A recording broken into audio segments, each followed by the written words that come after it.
Hi అండి, hello, నమస్తే, welcome to అమ్మ చేతి ఇద్దాం. అది ఎలాగో తెలుసుకోవాలంటే వీడియో మొత్తం చూడండి, వీడియోని స్కిప్ చేయకుండా. ముందుగా క్యాలీఫ్లవర్ని తీసుకోండి. దానిని ఇలా చిన్న చిన్న ముక్కలుగా కట్ చేసుకుని శుభ్రంగా కడగండి. తర్వాత దానిని ఒక ప్యాన్ తీసుకుని అందులో వాటర్ పోసి క్యాలీఫ్లవర్ ముక్కలు వేయండి. తర్వాత అందులో 1 టీ స్పూన్ పసుపు, 1 టీ స్పూన్ సాల్ట్ వేసి గ్యాస్ ఆన్ చేసి గ్యాస్ మీద పెట్టి ఒక పొంగు రానివ్వండి. తర్వాత దానిని ఒక కన్నాల గిన్నెలోకి వంపుకోండి. దానిని కాసేపు చల్లారనివ్వండి. తర్వాత ఒక బౌల్ తీసుకుని అందులో 4 టేబుల్ స్పూన్ల వరిపిండి వేసుకోండి.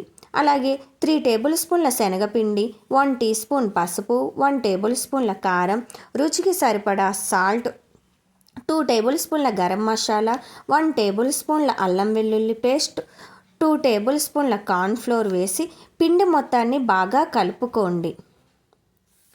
తర్వాత అందులో ముందుగా ఉడికించుకున్న క్యాలీఫ్లవర్ వేసి పిండిలో బాగా కలుపుకోండి. క్యాలీఫ్లవర్ ముక్కకి పిండి మొత్తం పట్టేలా కలుపుకోండి. అవసరం అనుకుంటే కొద్దిగా లైట్గా వాటర్ చిలకరించుకుంటూ లైట్గా వాటర్ పోసి కలుపుకోండి. మరీ లూజ్గా ఉండకూడదు, ఇలా ఉండాలి కన్సిస్టెన్సీ. తర్వాత లాస్ట్లో చిటికెడు ఫుడ్ కలర్ వేసి బాగా కలుపుకోండి. తర్వాత గ్యాస్ ఆన్ చేసి గ్యాస్ మీద ప్యాన్ పెట్టి అందులో పకోడీ వేగడానికి సరిపడా ఆయిల్ పోసి ఆయిల్ హీట్ అయ్యాక ముందుగా కలుపుకున్న క్యాలీఫ్లవర్ మిశ్రమం కొంచెం కొంచెం వేసుకోండి. తర్వాత క్యాలీఫ్లవర్ని 2 వైపులా వేగనించి పకోడీని తీసుకోండి. అంతేనండి, చాలా సింపుల్గా క్యాలీఫ్లవర్ పకోడీ రెడీ.